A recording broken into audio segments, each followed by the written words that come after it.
या गौस कहने वाला ये नौजवान रोजे छोड़ दे, मुझे हैरत होती है। जो बोलना चाहता हूं अल्लाह मुझे तौफीक दे। या गौस कहने वाला ये नौजवान रोजे छोड़ दे, मेरे गौस ने तो पहले ही दिन से रोजा रखा। बेशक, सुभान अल्लाह, सुभान अल्लाह। मेरे गौसे पाक 470 हिजरी में पैदा हुए ना, और रमजान का पहला दिन था, है ना। इन उलमा इकराम से पूछो, पहले ही दिन से ना रमजान का ऐसा, शरीयत मुस्तफा का ऐसा एहतराम कि सारे बच्चे, एक दिन के बच्चे की ग़िज़ा क्या है बताओ? दूध ही है ना, और वो ही नहीं पिए, वो ही नहीं पीता। अल्लाह अकबर। सरकार गौसे पाक रदी अल्लाह ताला अन्हु ये बताना चाहते हैं कि ऐ लोगों, कयामत तक के लोगों को बताना चाहते हैं, ऐ लोगों सुनो, मैं एक दिन का होते हुए भी मुस्तफा जाने रहमत की शरीयत का लिहाज रख रहा हूं। तुम पर इतनी शरीयत तकलीफ नहीं करती कि तुम भी एक दिन से लिहाज करो, लेकिन जब बुलूगत का पहला दिन आए जरूर शरीयत का लिहाज रखना। बच्चे तो हमारे तुम्हारे घर में भी पैदा होते हैं ना, बच्चे की पहली ग़िज़ा दूध। हजरत तवज्जो चाहूंगा, मैं जो बताना चाहता हूँ अल्लाह करे वो सबके जहन में बैठ जाए। बच्चे की पहली ग़िज़ा दूध। अगर बच्चा दूध पीना छोड़ दे ना तो माँ अलग परेशान, बाप अलग परेशान, रिश्तेदार अलग परेशान कि आखिर बच्चा दूध क्यों नहीं पी रहा है। सिरसी के डॉक्टर तमाम दिखा दिए, कोई फ़ायदा नहीं। मुरादाबाद ले गए, दिल्ली ले गए, माँ ददियाल वाले अलग परेशान, ननसाल वाले अलग परेशान। मैं ये नहीं बताना चाहता, बताना ये चाहता हूँ कि जब बच्चा दूध छोड़ता है तो तुम समझते हो कि बीमार। बच्चा जब दूध छोड़ता है तो तुम ये समझते हो कि बीमार है, लेकिन 5वीं सदी के आखिर में बगदाद में एक बच्चा पैदा हुआ था जिसने दूध छोड़ा था। लोग ये नहीं समझे कि बीमार है, बल्कि ये समझे कि रमजान शुरू हो गया है। बेशक, नारे तकबीर, नारे रिसालत, नारे गौसियत, फैज़ाने गौसे आज़म, फैज़ाने गौसे आज़म, फैज़ाने औलियाए किराम, मुफ्ती सैयद रेहान मियां साहिब किबला, जिंदाबाद जिंदाबाद। अच्छा, जब बात आ गई है ना पीराने पीर दस्तगीर की, तो एक जुमला और मेरे जहन में आ गया। 29 या 30 तारीख को हजरत, अगर हमें कोई शक होता है तो हम जो है अपने इमाम साहब से राब्ता रखते हैं कि हजरत क्या कल सहरी खानी है कि नहीं खानी है, चांद हुआ कि नहीं हुआ। इमाम साहब को पता हुआ बता दिया, वरना मौलाना अब्दुल शकूर साहब के साथ, उनके पास, मौलाना इरफान नईमी साहब के पास या किसी और के पास, हजरत बताइए कि कल सहरी करनी है कि नहीं करनी है। इन्हें मालूम हुआ, बता दिया। अगर नहीं मालूम हुआ तो फिर मरकज़े अहले सुन्नत फ़ोन किया कि हजरत बताएं क्या करना है, क्या इस इधर के मतले का क्या मसला है, मुरादाबाद की तरफ का क्या मसला है, क्या मसला है। बताना ये चाहता हूं, कॉन्टेक्ट राब्ते नहीं बताना ये चाहता हूं कि जब आपको रमजान में शक होता है कि कल रोजा रखना है कि नहीं रखना है, तो आप किसी इमाम के दरवाजे को खटखटाते हो, किसी आलिम के दरवाजे को खटखटाते हो, किसी मुफ्ती के दरवाजे को खटखटाते हो, किसी मुहद्दिस के दरवाजे को खटखटाते हो, किसी मरकज में जाते हो।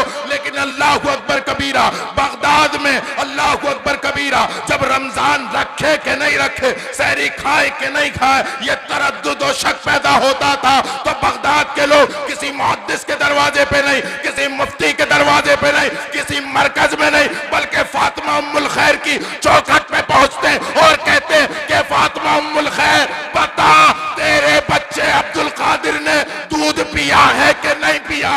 अगर नहीं पिया है, रमजान शुरू हो गया। जिंदाबाद जिंदाबाद, सुभान अल्लाह। मेरे गौसे आज़म जिंदाबाद जिंदाबाद भाई, बहुत है बरेली की से आवाज आती, वाह क्या मर्तबा ए गौस है बाला तेरा, ऊंचे ऊंचों के सरों से कदम है, कदम आला तेरा। ओ ये सरों की बात छोड़ो, सर भला क्या कोई जाने के है कैसा तेरा। औलिया मलते हैं आके, वो है तलवा तेरा, तलवा तेरा। सरों की बात करने वालों, पहले कदमे गौसे पाक तो बहुत दूर की बात, तलवे गौसे पाक की बात कर लो। सर भला क्या कोई जाने के है कैसा तेरा, औलिया मलते हैं आंखें, वह तलवा तेरा, तलवा तेरा। सरकार गौसे पाक रदी अल्लाह ताला अन्हु ना एक मर्तबा खानकाह में बैठे हुए थे, एक बूढ़ी औरत आई और कहने लगी, है बेटा अब्दुल कादिर पहचान लिया? कहा क्या माई, अगर तुझे इस वक्त का गौस भी न पहचाने तो फिर कौन पहचानेगा? बेशक। कौन पहचानेगा? पहचान लिया? हाँ पहचान लिया। बताओ कौन हो? तो कहने लगे गौसे पाक हम सबके पीर। कहने लगे माई तुम वही हो जो बचपन में मुझे अपनी गोद में खिलाया करती थी। सुभान अल्लाह, सुभान अल्लाह। गोद में खिलाया करती। अच्छा अच्छा बेटा पहचाना, खूब पहचाना। अब जरा एक बात बता दो, बचपन से मेरे जहन में है। माई क्या बात है? बात यह है बेटा, एक बात बताओ कि तुम ना कभी कभी घर में से गायब हो जाते थे और तुम और तुम्हारी, मैं और तुम्हारी वालिदा दोनों ढूंढते ढूंढते ढूंढते ढूंढते पूरे घर में परेशान, तुम मिलते ही नहीं थे। बेटा ये बताओ तुम छुपते कहां थे? तुम सुभान अल्लाह। छुपते कहां थे? तो मेरे गौस मुस्कुराए। वो मुस्कुराए, जान सी कलियों में पड़ गई। वो लब कुशा हुए कि गुलिस्तां महक गए। आहा। मेरे गौस मुस्कुराए और कहा कि माई पूछ ही लिया है तो सुनो, मैं चांद के पीछे छुप जाता था। अल्लाह। मैं चांद के पीछे छुप जाता था। तो वो माई बोली, बेटा तेरी तो बड़ी ऊंची शान है, तेरी तो बड़ी ऊंची शान है। मेरे गौसे पाक खड़े हुए और कहा, माई माई मेरी शान की बात करती हो? अरे ये तो मसला बचपन का था, अब जवानी है, बात बहुत आगे पहुंच गई। सुभान अल्लाह। वो तो बचपन था कि जब मैं चांद के पीछे छुपता था। ओ माई अब तो बात बहुत आगे पहुंच गई, अब ईद जैसे चांद अब्दुल कादिर में छुपे रहते हैं। आहा, जिंदाबाद। सुभान अल्लाह। गौसे पाक रदी अल्लाह ताला अन्हु की जो करामातें हैं ना मेरे प्यारों, वो जो करामातें हैं वो इस वजह से नहीं कि तुम सुभान अल्लाह माशाअल्लाह कहो, सुभान अल्लाह और माशाअल्लाह कहो, इसलिए नहीं। ये किसी भी, वो कहते हैं ना, वो कहते हैं कि यार इन वलियों ने, कुछ होते हैं गुस्ताख कि भाई ऐसा है या तो तुम बोल लो या हम बोल लो, है ना। ये गौसे पाक को कोई मामूली वली मत समझना। तुम जिक्र कर रहे हो, जिक्र गौसे पाक, गौसे पाक फरमाते हैं वो तुम्हारी औकात क्या जिक्र करने की, मैं जब तक न चाहूं जिक्र तो बहुत दूर की बात, कोई मेरा नाम भी नाम नहीं नहीं ले ले सकता। बेशक।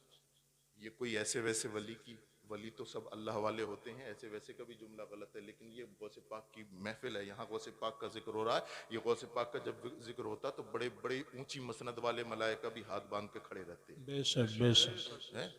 ये जबान, जबान और दिल को एक करो, जबान और दिल को एक करो। सरकार गौसे पाक रदी अल्लाह ताला अन्हु जब तकरीर फरमाते थे ना, और अगर उनकी बयान में कोई खलल होता था ना, जलाली निगाह पड़ती थी, परिंदा गुजरता तो परिंदा मर के नीचे गिर जाता था। बेशक। अदब रखें, अदब, अदब से ही सब कुछ है।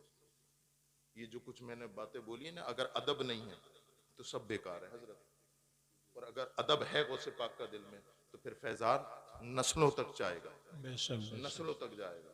मेरे गौस की वो शान, आली शान है। मैं ये बयान कर रहा था, वहां से बात चली थी कि अपने बच्चों को इल्म सिखाओ, इसलिए कि तुम्हारे पीर ने इल्म सीखा, बेशक बेशक। है ना। जिसकी जिसकी महफिल सजाई है ना, जिसकी महफिल सजाई है गौसे पाक की, उन्होंने इल्म सीखा है। और इल्म कैसे सीखा? ऐसा नहीं कि जैसे आज लोग कहते हैं हमें इल्म से क्या मतलब, मदरसे गए नहीं पीरा मुरीदी, मदरसे। एक बात बता दूं, मस्जिद भी मदरसे से है। मैंने बहुत बड़ी बात बोली, बेशक। यही बात है। मैं गलती पे हूं तो हजरत इस्लाह फरमाए, मस्जिद भी मदरसे से ही। मदरसे से है। अल्लाह रब्बुल इज्जत हम सबको नेकी की और अपने बच्चों को इल्म दीन हासिल कराने की तौफीक अता फरमाए। आमीन। गौसे पाक रदी अल्लाह ताला अन्हु के बारे में क़लाइदुल जवाहिर के मुसन्निफ लिखते हैं, ला यखरुजु शेख मिनल मदरसा इल्ला यौमल जुमआ इलल जामिअ। वो कहते हैं ना, हम मदरसे क्या करेंगे जाके, हमें तो वैसे ही गौसे पाक रदी अल्लाह ताला अन्हु पूरा जब तक पढ़े मदरसे में ही रहे, और मदरसे से अगर निकलते भी थे ना, निकलते भी थे तो जुमे के दिन निकलते थे, वो भी जामे मस्जिद जुमा पढ़ने के लिए। ये गौसे पाक की जिंदगी का वतीरा। मदरसे तलबा बैठे हैं, तलबा इकराम बैठे हैं, बेटा तुम लोगों से नसीहत ये है कि बेवजह अपने दर्स की छुट्टी ना करो। अच्छी बात कही। इसलिए कि एक दिन का जो दर्स आपका निकल गया ना, वो कभी हाथ आने वाला नहीं। गौसे पाक की जिंदगी से सबक हासिल करो कि गौसे पाक रदी अल्लाह ताला जुमे के दिन भी बल्कि हाफिज मिल्लत तो फरमाते हैं ये जुमेरात और जुमे का जो दिन आता है ना, तो ये अपने पूरे, ये जो पूरे हफ्ते पड़ा है इसके दौरानिए का वक्त होता है। बेशक दोहरा लो जो उसको दोहरा लो। मेरे गौसे पाक रदी अल्लाह तआला अन्हु की बड़ी ऊंची शान है, मैं पूरी रात बयान कर सकता हूँ, पूरी जिंदगी बयान कर सकता हूँ, कर दूं, और ये तमाम लोग अपनी जिंदगियां और हम सब सारी कायनात अपनी जिंदगी सर्फ कर देना, गौसे पाक का मर्तबा बयान नहीं हो सकता। अल्लाह बेशक रब्बुल इज्जत के हुजूर दुआ है कि अल्लाह रब्बुल इज्जत हमारा यहाँ पर आना सुनना बैठना कबूल फरमाए और मरहूम की मगफिरत फरमाए। वमा अलैना इल्लल बलाग। आइए सलातो सलाम पढ़ लेते हैं।